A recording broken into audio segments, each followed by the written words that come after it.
I'm just going to share your stuff quick.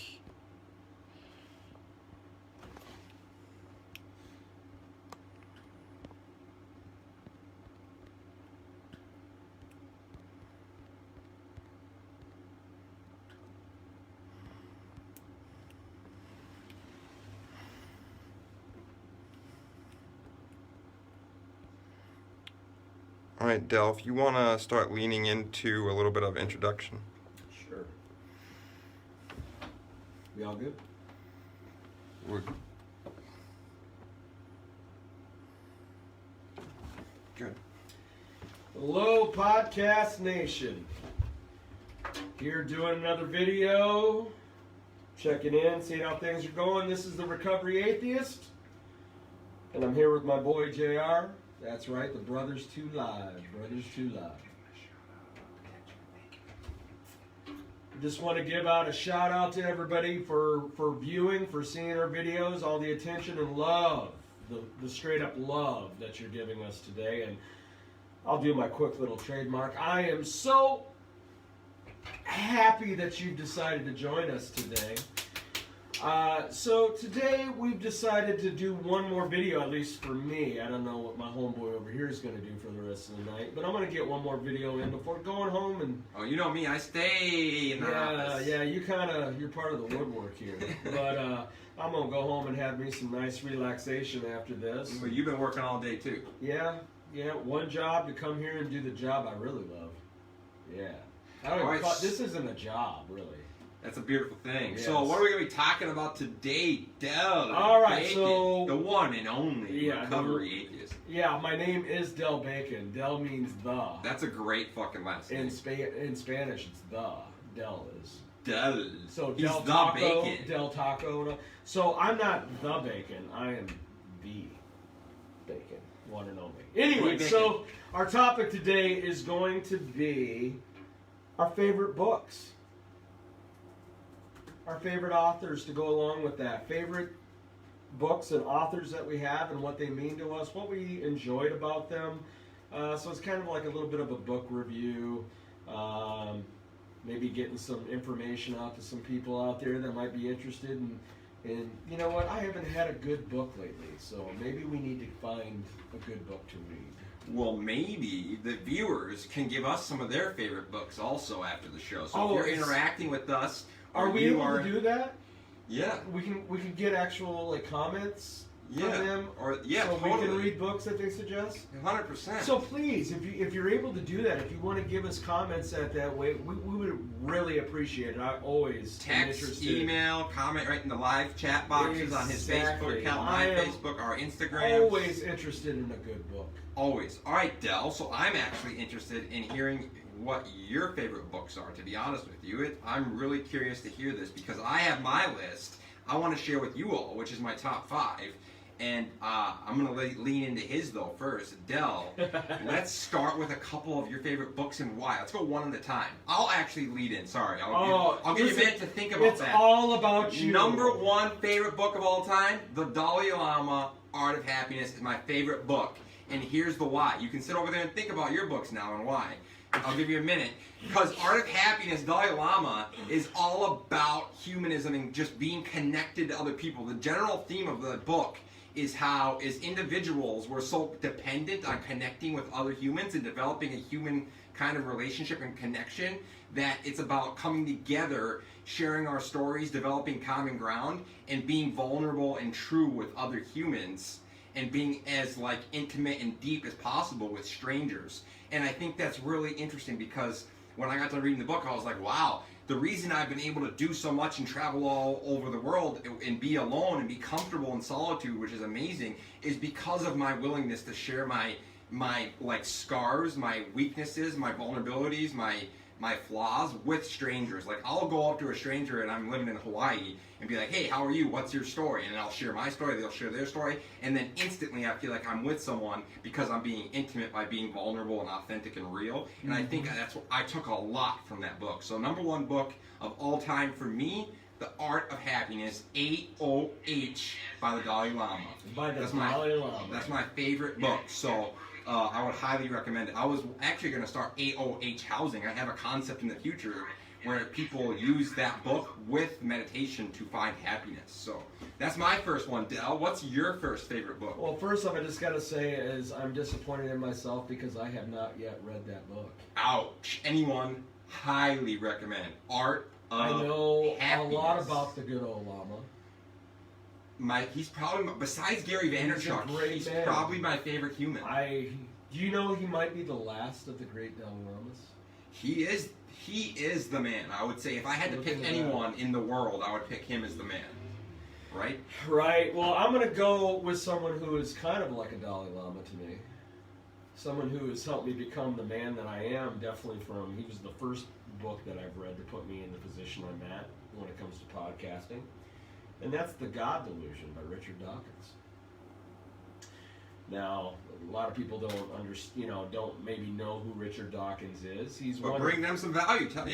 He's one of what they call the four horsemen of atheists and the views of atheism. He's one of the originals. You've got Christopher Hitchens, you've got Dan Dennett, you've got Sam Harris, and then you got Richard Dawkins. Now, Richard Dawkins is a very educated, very intelligent scientist who decided to come out about a book and write about a book about the God delusion and how over the years and generations that have happened, how the delusion gets passed down from generation to generation. One of the lines that I absolutely love this is from the book. It says that the God of the Old Testament is arguably the most unpleasant character in all of fiction. Jealous and proud of it, a petty, unjust, unforgiving control freak, a vindictive, bloodthirsty, ethnic cleanser, a misogynistic, homophobic, racist, infanticidal, genocidal, filicidal, pestilential, megalomaniacal, sodomachistic, capricious, malevolent bully. That's a mouthful. That's a real mouthful. Yeah, so I love it though. Do not indoctrinate your children. Teach them how to think for themselves, how to evaluate evidence, and how to disagree with you. So I'm just tuning into my audience here and asking them their favorite book on Facebook Live. Sure. So when I look at this book, for me, it opened my eyes to the attitude of, why am I making a presumption? Why am I believing in something that there is no true evidence to back it? And he's talking in literal words of making me think about it, going, okay, maybe this does challenge my belief system. Which is huge. Challenging our own beliefs. Being skeptical and comfortable with challenging our own beliefs. I find that great because that's what I love about him, guys like you and my brother. Right. And having a variety that's what it does for me. And so I'll finish with this line, because we always get it as an atheist. We always get the attitude of, well, how do you get your morality? How do you get your morals if you don't believe in a God? Well, he comes and says, do you really mean to tell me the only reason you try to be good is to gain God's approval and reward, or to avoid his disapproval and punishment? That's not morality. That's just sucking up, apple polishing, looking over your shoulder at the great surveillance camera in the sky, or the still small wiretap inside your head, monitoring your every move, even your every base thought. Really interesting stuff. So I haven't read that one either. So now we're both 1-1. We were 1-1. So we'll see how many we've read of each other's books. And then my number two book is Rich Dad Poor Dad. Just a great classic read about being aware of it just touches on fear, taxes, and the whole just scarcity versus abundance, poor versus rich mentality. And I think it is a profound book for me. And that, in this list you see that I have going, it's going to have a unique mix. It's entrepreneurial, it's business, it's happiness. But with the first two books on my list of my favorite books being Art of Happiness by the Dalai Lama and Rich Dad Poor Dad by Robert Kiyosaki, you're starting to see that list come together. But ultimately, we need to value happiness more than anything. That's why I love that book the most. So back to your next book. What's your next favorite book, Del? Boy, you go with the deep books. I got some. I love them. Wait till you see my last two. Well, can I go with something that I like to use, and it's called imagination. So fiction. I do love fiction books. And I love certain guys who can write, or women, who can write books that make me think about it, almost to the point of trying to visualize the whole entire scene in my head. I love that stuff. So obviously, Stephen King is one of my favorites for authors. I used to have a huge collection, over 30 books, collector's items, all mint condition books, and I ended up selling it to a collector. But there's 3 books by him, but the biggest one that sticks out to me, the one that I've read the most, probably over 40 times, and that's The Green Mile. Epic. It is just amazing. The movie even did it some pretty good justice, and usually Stephen King movies don't always do that, but the book is amazing, of someone who is getting accused of a crime pretty much for trying to help the children in the book. I tried to take it back, boss. I tried to take it back. It is just a book of morality, a book of don't judge a book by its cover. Here's a guy in death row. Everyone looks at him as this murderer, and he's going to get fried in the electric chair. And as the book goes on, the guards in the death row prison start realizing how good of a man this guy is. And I feel that way. I feel that way at times, that people have already condemned me and judged me because of what I have been. And the truth is don't judge the book by its cover. Look at me today and what I'm providing and what I can do. There is a good person here in front of you. And what I've done in the past is experience, but it doesn't define me. I think that's an amazing point in that I can relate to that very much so, and I think there's a couple keys from that. Is that we're all imperfect human beings, expecting others a lot of times to be perfect. So we're all imperfect, we all have fucked up, we've all made mistakes, we all have shortcomings, we all have defects, and we all have characteristics that are valuable and skills that are valuable. So once we realize that we're all really the same intrinsically, it's not really that big of a deal. We all make mistakes. Some people go to jail, make mistakes, some people make mistakes and get away with it. Whatever it is, I've had mistakes and I've been in the same situation and judged. I just have to realize that I'm not perfect, so I can't expect anyone else to be perfect. Right. I think that's a great point. And then my next favorite book, I think that's I have read that one. So have you read the two? Have you read Rich Dad Poor Dad? No. All right, I'm going to lean into my next favorite book. And if you're a business-minded person, Rich Dad Poor Dad's great. Art of Happiness is great. And now we're going to lean into The Innovator's Dilemma. The Innovator's Dilemma is basically about how new technologies cause great companies to fail. It's a really interesting book. It's about how you can remain agile, flexible, fluid, and adaptive, and like as a business, be fluid with how you change and grow and operate in a fast speed and not be rigid and not be bureaucratic and be more insurgent-minded, which then will lead into my next favorite book, which is also something similar, but The Innovator's Dilemma. If you're business owners out there, if you're a big company, the Fortune 5000 companies, Fortune 500, even the small ones, rigid bureaucratic operation and forms of business do not sustain.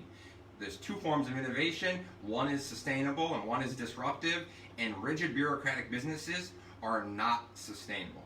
So that's one of my favorite books. It's a really great read. I highly recommend The Innovator's Dilemma to all.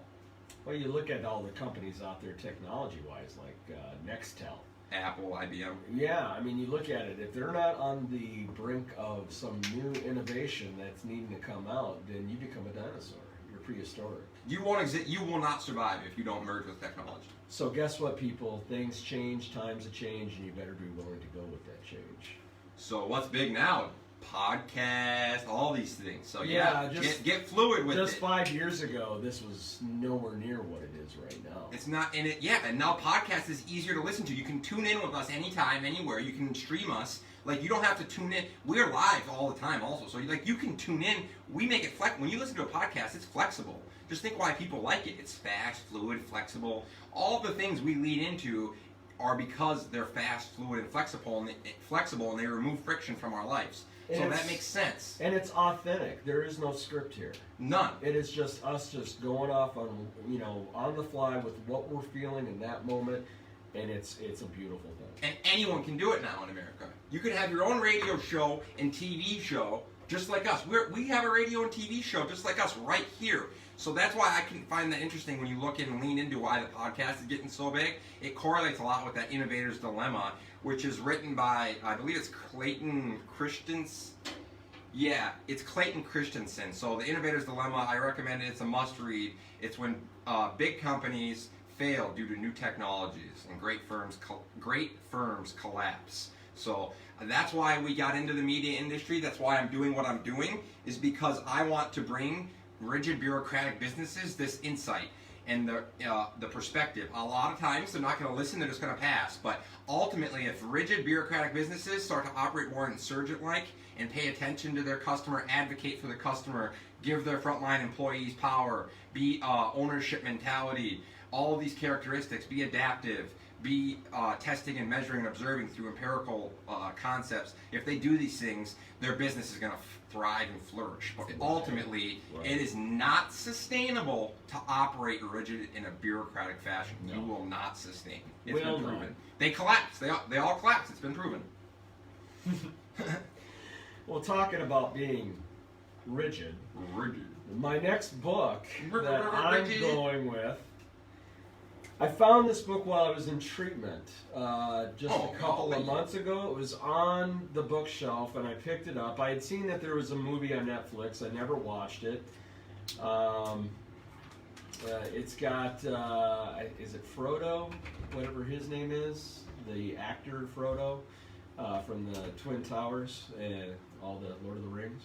I'm pretty sure it's him that's in it. It's either him or I can't remember. But anyway, it's called Horns. It's by Joe Hill.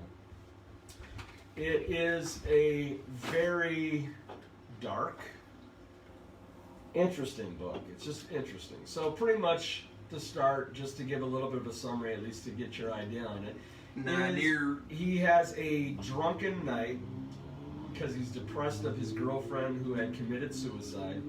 So he goes to where she had done it and got drunk that night. Pissed on a statue of Mary because there's like this big old like memorial to her and everything. He wakes up the next morning and he's growing horns. Doesn't know why he's growing horns, but he wakes up the next morning and all of a sudden he's got these horns. And they're getting bigger and bigger as the day goes on. Well, the interesting thing about it is every single person he runs into sees the horns, but they're not upset, like, what the hell are you doing with horns on your head? Instead, every nasty thought or the way they feel about something comes out. They speak the truth. Like, one scene is of him and the doctor trying to have the doctor look at these horns, and he's in the waiting room, and there's a mom in there with her daughter, and the daughter's screaming and yelling and doesn't want to be there, and he's talking with the woman at the receptionist. The receptionist finally looks at him and goes, "Should I just tell her to fuck off and tell her to take her fucking kid out of here?" And he looks at her and goes, "Why would you do that?" "Because she's getting on my nerves. I just want to go over and punch that woman in the face." And he's like, "Sure." And so the woman does it. The woman just calls this woman out just for no reason. I mean, it wasn't for no reason, but anyway, just, have you ever had those feelings where you're like, I do it all the time when I'm on the bus. I'll see someone on there and I just want to get up and just say really what I'm thinking in my head that I want to say to them, even though I know I shouldn't do that. Well, in this book, when you see his horns, everything that is the truth inside of you, all your darkest secrets, all your darkest thoughts and beliefs come out. So it eventually works out down the road to help him in other things that happen, to bring out the truth of his girlfriend and everything like that. But it is dark. It is, I don't suggest reading it if you are struggling with depression or drug addiction, if you're drunk or anything like that. This is a book that will really stimulate the mind with some pretty dark thoughts. But it all wraps up together and really gives a good focus idea of the true nature of humans of the true nature of we all have a dark side. I do believe that there are things, like you said, we're not perfect. I think that we all have certain things inside of us that make us who we are, and some of it is not nice. Some of it is stuff that we really wish we didn't have. Totally. And I think that's stuff that we work on day to day to try to get better at, not allowing that stuff to affect us, that negativity. So yeah. Totally. Horns by Joe Hill. And then they made a movie. Check the movie out. Not as good as the book, but still very good. So then, my most important book, I would say, but oh man, they're all important. Sorry, I shouldn't say that. Art of Happiness is probably the most important, but The Founder's Mentality. So based on what I've told you with the Innovator's Dilemma and the Founder's Mentality kind of merge, Founder's Mentality is a concept for sustainable growth and avoiding the complexities of growth and scaling a business. Because ultimately, when you scale a company and you grow something and it gets bigger, communication, there's a correlation between communication getting harder with the size increase. So the bigger you get, the more size you have, like our human species, the harder it becomes to communicate and cooperate. The larger you get, the more rigid things become. There's more communication chains, there's more personalities, there's more difficulties with communication with the larger size companies and larger size, if you compare it to like a species model. Like the humans we have so many people, it's one of our biggest vulnerabilities because it makes it harder for us to communicate and it makes it harder for us to work together in a cooperative fashion, which as a species, our strength comes from a collective form, not an individual. We're most vulnerable when we're on an individual level. We're strong when we're collective and united. So this directly correlates to business because when you want to scale something, you have to have culture, unity. You have to have communication, healthy communication, lack of ego, lack of personalities. So this Founder's Mentality touches on a lot of these concepts and principles and characteristics that would have to be implemented and a systematic operation to have in place for maintaining that culture, maintaining that communication, maintaining that system of operation, and being still having that founder's mentality, having a bold mission, being ambitious, and conquering that, but while avoiding the complexities of growth and scaling something, which makes it really difficult. Because once you get to a certain size, it's the growth paradox is what it is. So if you've never read about it, I highly recommend reading about the growth paradox. It's a very interesting topic, especially for business owners and entrepreneurs. Wow. Right? It's really interesting. He if you don't take his books and become a brand new person, I don't They're know. a big part of why I don't know what you're getting out of the book if you're not being able to make huge changes. I mean, those books are. You are putting me to shame. I feel so shameful right now. Don't be sad. I got so much work to do, man. Oh man. I know I'm just beginning my journey here, but man, I got so much work. I mean, but that's why I share them. The profound information I took from them is just life changing. If you know me, who I am, Yeah. you're starting to see why these books how they correlate to who I am. Because if you listen to my content, you start to see we talk about these things in like happiness, doing our passion, pursuing my passions for profit. I talk about scaling and growing a business, having culture, having unity, having community, having communication consistently with our audience, and being authentic and building relationships via being vulnerable and authentic and like truthful, and then developing that relationship and having healthy relationships and moving forward together. That's like, and you can see that in my top 5 books. They kind of correlate. Well, I'm gonna finish my books. Yeah. With my mentor, Christopher Hitchens. Christopher Hitchens. He is the number one atheist. Number one. Number one.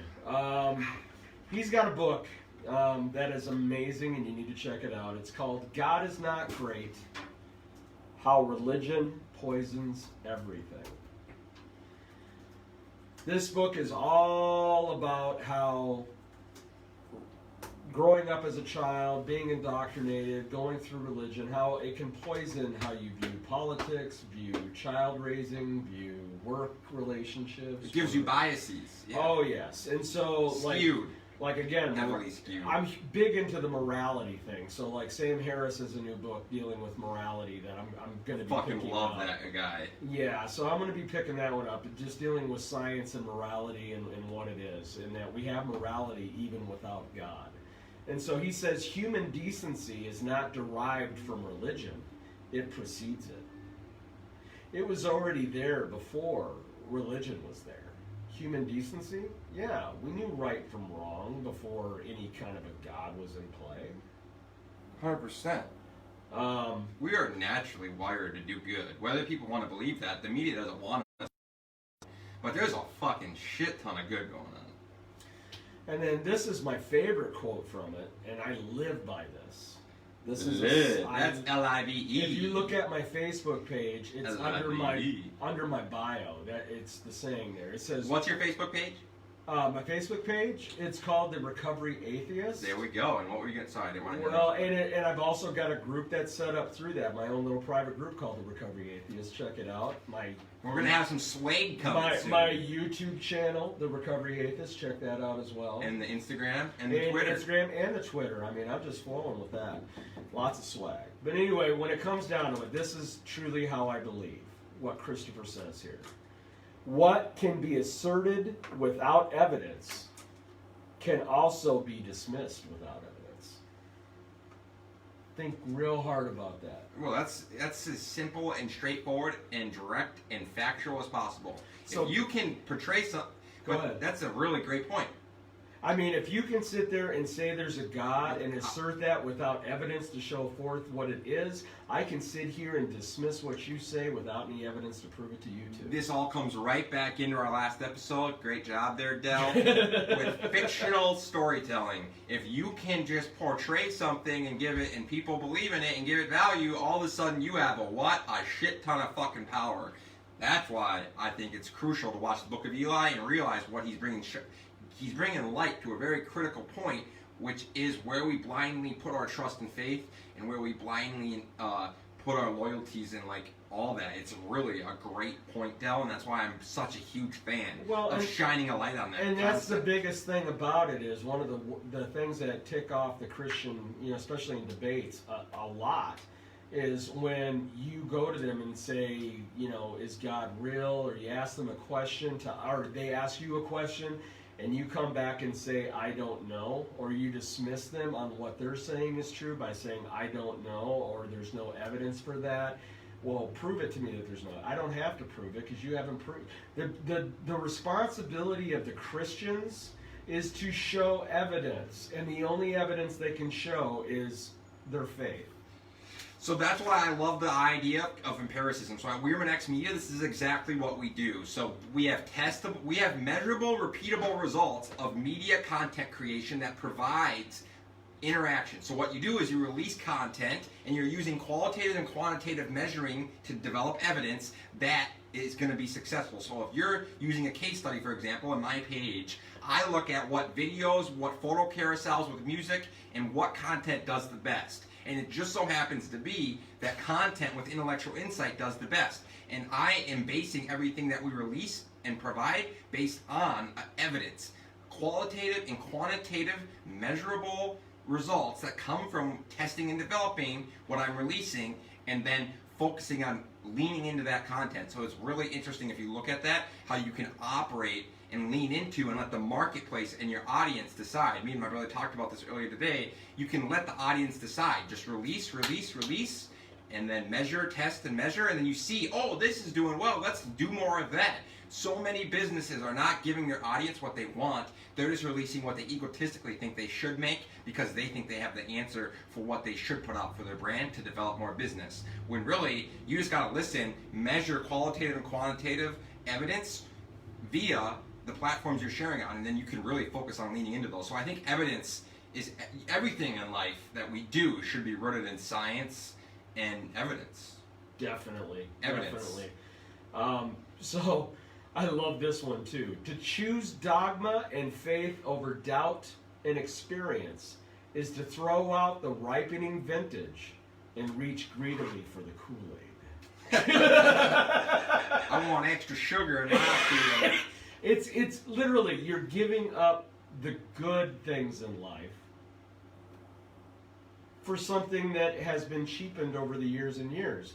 I mean, when you look at it, religion in general, every single denomination has 5 or 6 different sects off of that. They can't even agree with themselves on what their true doctrine or dogma is. Have you read The Old Yeller? I got a guy in the chat box. Shout out to Kevin Lamb. Kevin Lamb, I've thanks read for Old tuning in. Yeller. He said Old Yeller is his favorite book. Well, the movie was amazing, obviously, and of course, at the end of that movie, you have to cry.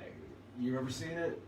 No, I've never seen it. Oh, I got a Old young. Yeller. What's the guy's name that commented? Kevin Kevin. Lamb. Kevin Lamb, I highly suggest you give a shout out and follow to their Recovery Atheist. But Yeah, Kevin's Kevin. Yeah, definitely. We obviously got a young pup sitting here. young pup, 28. I grew up on the Old Yeller movie. You know, the dog gets shot at the end. The dog gets Dog shot. goes Kevin. rabid. Their pet dog goes rabid. God They have to damn. shoot him at the end. That's harsh. It's sad. It's a sad book, but it's like I'll just throw this out there. I love having a pet, right? Like I don't have one now, but eventually down the road I'd We like should to get an have another office. one. We should get a We're in Media pet. A media pet. Dude, I'm serious. Then we'll create our own content page for him or her. That'd be awesome, actually. Wouldn't But it? the thing is every single time you buy a pet, you're buying a little tragedy. Because most likely Yeah, you're we're- going to outlive that animal. 100%. So But it's just as beautiful. right. But so it's like it's a true story, Old Yeller, of loving a dog, loving a pet, having that unconditional love, but still in the end, the dog was going to hurt others.